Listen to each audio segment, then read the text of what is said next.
Everyone, standard 12 में ओसी में last video में हमने फंक्शनल ऑर्गेनाइजेशन के बारे में देखा था। आज की इस वीडियो में हम फॉर्मल ऑर्गेनाइजेशन के बारे में देखेंगे। सो let's get start. Meaning, in order to achieve predefined goals, the formal structure of relationship among work and persons is established, which is known as formal organization।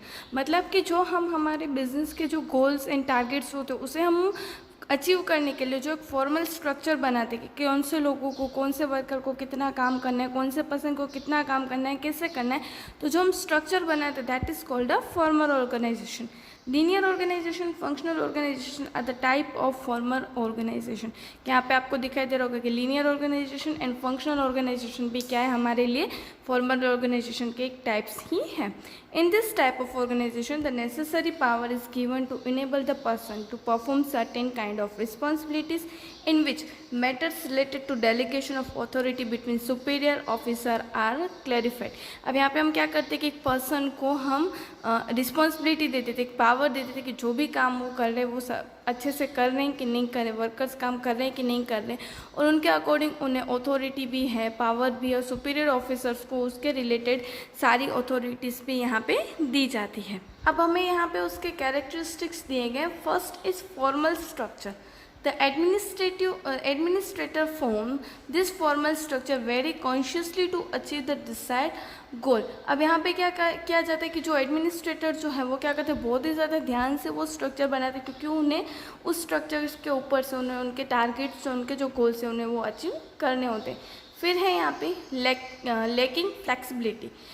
In this kind of structure, the place assignment to the work employees are non-changeable or non-alterable। Seldom can be changed once the position is assigned। अब यहाँ पे हम जो एक बार जो structure हम design कर लेते हैं, जो हम वर्कर्स को काम दे देते हैं, उसके बाद उसमें कोई भी चेंज नहीं आ सकता और उसके अकॉर्डिंग ही उन्हें काम करना पड़ता है।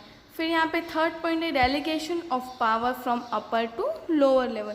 The delegation of power is done by superior officer and flow from the upper level to lower level. अब यहाँ पे पावर हम किसे देते हैं कि अलग अलग डिपार्टमेंट के जो सुपीरियर ऑफिसर्स होते हैं उन्हें, और इस तरह की डेलीगेशन ऑफ पावर कहाँ से आती है, अपर लेवल से लेकर लोअर लेवल तक कंटिन्यूसली उसका फ्लो जो है वो बहता है।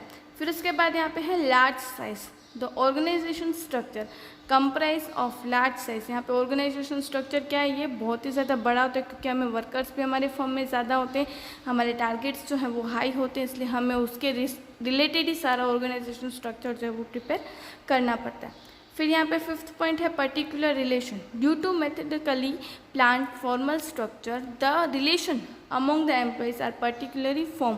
अब यहाँ पे हम क्या करते हैं कि जो स्ट्रक्चर जो है वो हम प्रिपेयर करते हैं, मेथड्स के अकॉर्डिंग प्रिपेयर करते हैं, फॉर्मल स्ट्रक्चर प्रिपेयर करें, इसलिए हमारा जो वर्कर्स के साथ का जो रिलेशन है वो उसी मेथड के अकॉर्डिंग, मतलब कि उसी स्ट्रक्चर के अकॉर्डिंग जितना उन्हें काम दिया गया उतना ही उसका रिलेशन होना चाहिए। Last point is communication. Communication is done only through a formal method. The informal communication has no place over here। अब यहाँ पे काम अगर कम्युनिकेशन करना मतलब कि बातचीत करने, तो किस तरह से ओनली काम वर्क के रिलेटेड जो काम होगा, मतलब कि जो बातचीत होगी वही होगी। यहाँ पे कोई भी इनफॉर्मल कम्युनिकेशन मतलब कैसे हो, क्या करो, ये वो, हाय हेलो, ऐसा कुछ भी यहाँ पे नहीं होगा।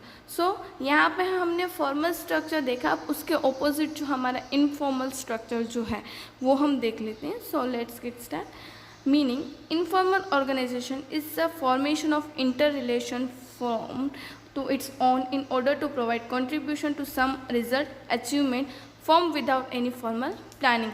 अब हम इनफॉर्मल ऑर्गेनाइजेशन क्यों बनाते हैं कि इंटरनल रिलेशन बेटर करने के लिए और कुछ रिजल्ट्स जो हैं वो अच्छे से हम अचीव कर सकें, और कोई भी फॉर्मल प्लानिंग के बना लोगों जो वर्कर्स है वो सारे काम जो है वो एकदम इजीली कर सके, इसलिए जो हम स्ट्रक्चर बनाते हैं that is called the informal organisation.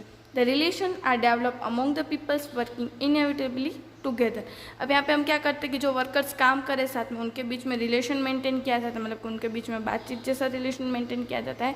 Such a relation develop and flourish on informal grounds. क्या अब उन्हें क्या किया जाता है कि इस तरह से इनफॉर्मली उन लोगों को एक दूसरे के साथ अटैच किया जाता है, एक दूसरे के साथ मैचअप किया जाता है कि ताकि वो साथ में मिलकर सारे जो गोल्स हैं, सारे जो टारगेट्स हैं उसे वो ईजिली अचीव कर सकें। Such a relations are not formally founded, hence no formal or proper chart can be prepared for the same. It is considered as a shadow of organization, formal structure of organisation. अब यहाँ पे हम कोई भी formal structure नहीं बना रहे हैं. वर्कर्स जो है वो म्यूचुअली एक दूसरे के साथ इनफॉर्मल रिलेशन भी मेंटेन करें, इसलिए हम क्या कह सकते हैं, फॉर्मल इनफॉर्मल ऑर्गेनाइजेशन को फॉर्मल ऑर्गेनाइजेशन का शेडो भी हम कह सकते हैं. It can be considered as a subordinate structure of formal one. अब हम क्या कह सकते हैं, इसे फॉर्मल ऑर्गेनाइजेशन का एक सबऑर्डिनेट भी हम कह सकते हैं. मतलब कि हमारे जो टारगेट्स हैं उस टारगेट्स को अचीव करने के लिए हम जो वर्कर्स है उसके बीच में फॉर्मल इनफॉर्मली जो भी रिलेशन मेंटेन करते हैं, that is called the informal organisation. अब हम इनफॉर्मल ऑर्गेनाइजेशन के कैरेक्टरिस्टिक्स देख लेते हैं. Informal structure.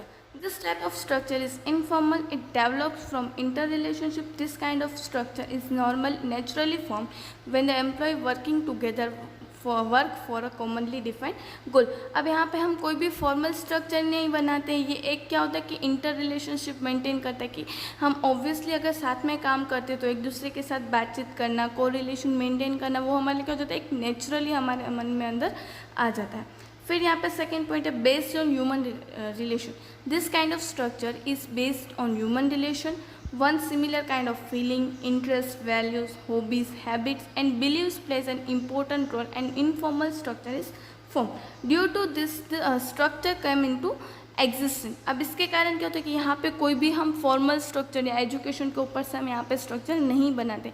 यहाँ पे हम क्या करते हैं कि लोगों की जो वर्कर्स की जो इच्छा है, उनकी फीलिंग्स है, उनका इंटरेस्ट है, उनकी हॉबीज़ है, उसके ऊपर से यहाँ पे जो इनफॉर्मल स्ट्रक्चर जो है वो यहाँ पे प्रिपेयर होता है.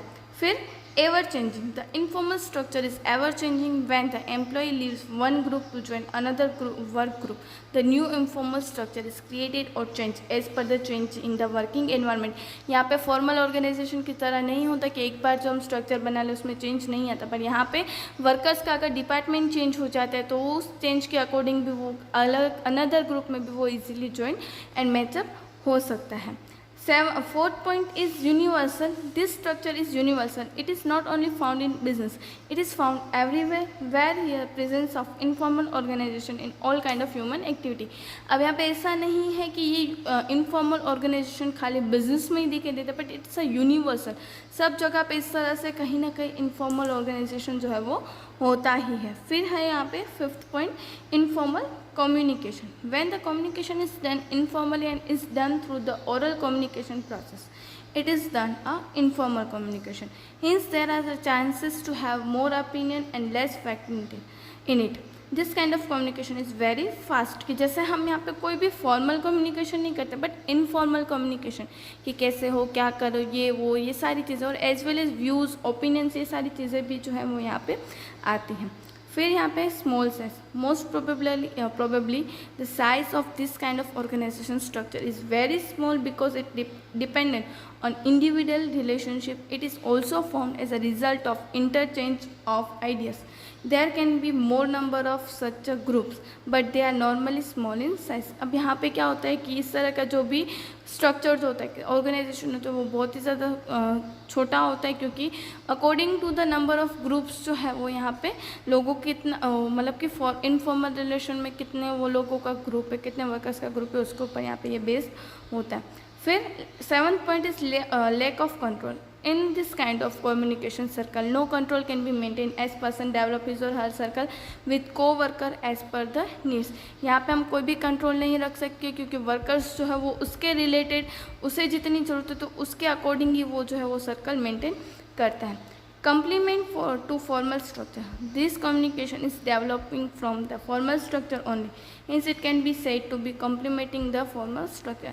अब यहाँ पे क्या होता है कि एक दूसरे ये इस तरह का ये जो फॉर्मल स्ट्रक्चर जो है, मतलब कि इनफॉर्मल स्ट्रक्चर जो है वो फॉर्मल स्ट्रक्चर को कॉम्प्लीमेंट करता है, क्योंकि हमें जो टारगेट्स हैं वो टारगेट्स को अचीव करने के लिए हम क्या करते हैं, इनफॉर्मल रिलेशनशिप जो है वो वर्कर्स के बीच में मेंटेन करते हैं. In this modern time, informal communication structure is used widely. It enables industrial tasks and discipline, and industrial disputes are lessened. Hints this structure is more popular. अब यहाँ पे मोस्टली अभी रिसेंट टाइम में क्या हो रहा है कि जो इनफॉर्मल कम्युनिकेशन स्ट्रक्चर जो वो और भी ज़्यादा जो यूज़ हो रहा है, ताकि वर्कर्स जो है वो इजीली अपना काम कर सकें और इंडस्ट्रियल डिस्प्यूट मतलब कि वर्कर्स में और हायर लेवल के बीच में, टॉप लेवल के बीच में कोई भी यहाँ पे मिसअंडरस्टैंडिंग्स नहीं होती और सारे गोल्स जो वो इजीली अचीव हो जाते हैं।